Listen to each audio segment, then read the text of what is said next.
우리 기술로 독자 설계 건조한 3,000톤급 잠수함이죠. 도산 안창호함이 취역한 게 엊그제 같은데 벌써 장보고 3의 두 번째 함 안무함이 취역식을 갖고 전력화 과정에 돌입했습니다. SLBM 장착이 가능한 두 번째 잠수함 안무함의 소식을 알아보겠습니다.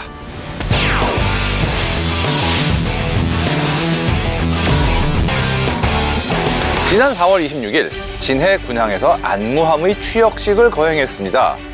취역식은 건조 인수 과정을 거친 군함이 정식으로 해군 함정이 됐음을 선포하는 행사죠. 그러니까 인턴 사원이 정사원이 됐다 이 얘기입니다. 예. 근데 군함에도 4대 보험 나오나요? 안 나오나? 예. 예, 하여간에 우리의 기술로 만든 두 번째 3,000톤급 잠수함이 공식 데뷔한 날이라고 할 수 있습니다. 이번 함의 함명은 독립군 부사령관으로 봉오동 전투에 참전한 안무 장군의 이름을 따 안무함으로 명명했습니다.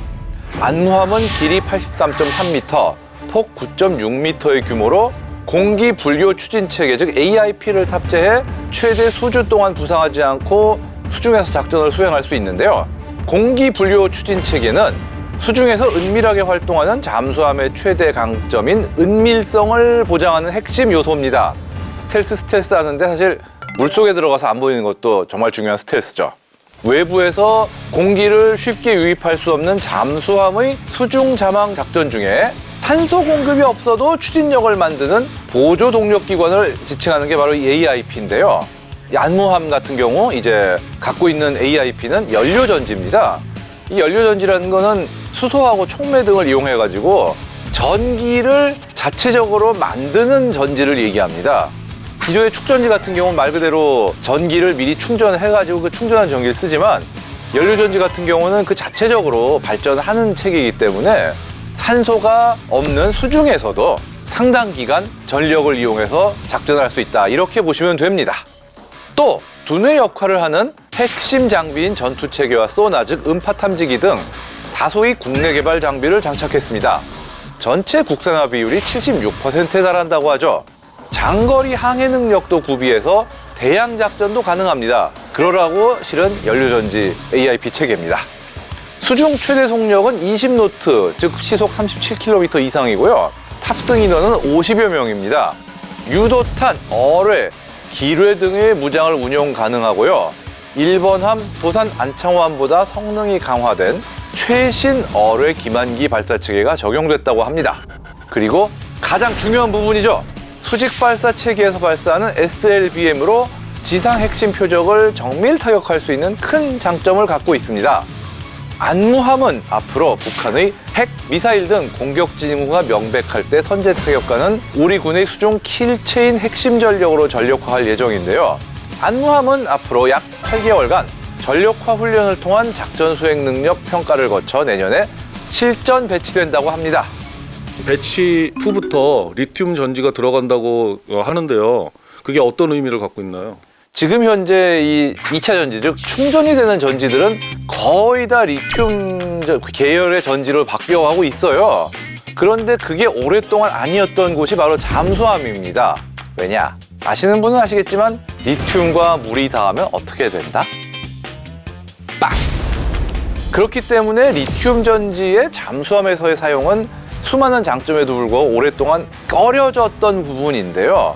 그럼에도 불구하고 최근 들어서 이 리튬 계열 전지를 잠수함에 넣는 시도가 점점 현실화되고 있습니다. 기술이 발달했기 때문에. 지금 일본 같은 경우가 이 소류급, 그 다음에 소류급 다음에 타이게이급 리튬 전지로 가고 있는데 특히 일본 같은 경우는 기존에 그 AIP로 사용했던 스털링 기관을 아예 리튬 전지로 대체하고 있는 상황이에요.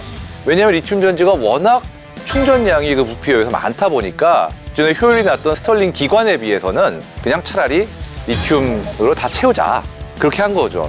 지금 우리나라 같은 경우도 이제 배치 1까지는 리튬을 도입을 못했지만 장보고 3의 배치 2부터는 아마 리튬을 넣을 예정으로 알고 있는데요. 이렇게 되면은 잠항 시간이 굉장히 늘어납니다.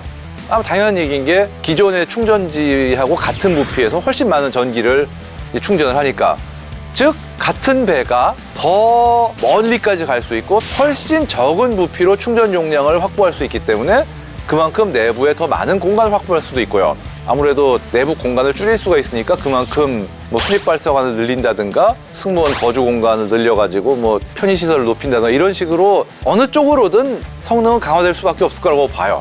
해군이 이제 어떻게 판단하냐에 따라서 정말 오랫동안 잠항을 하거나 아니면은 내부를 공간을 널찍하게 잡든가 둘 중에 하나가 될 수 있을 겁니다. 어느 쪽이 됐든 우리 해군 잠수함의 작전 능력에 큰 보탬이 되지 않을까 이렇게 기대할 수 있습니다. 우리 해군의 잠수함 전력 배치 프로젝트 지금 현재 어떻게 진행되고 있나요? 예, 장보고 3급 잠수함은 총 9척이 건조될 예정인데요. 배치 1의 1번함 도산 안창호함과 2번함 안무함 그리고 3번함 신채호함이 있습니다.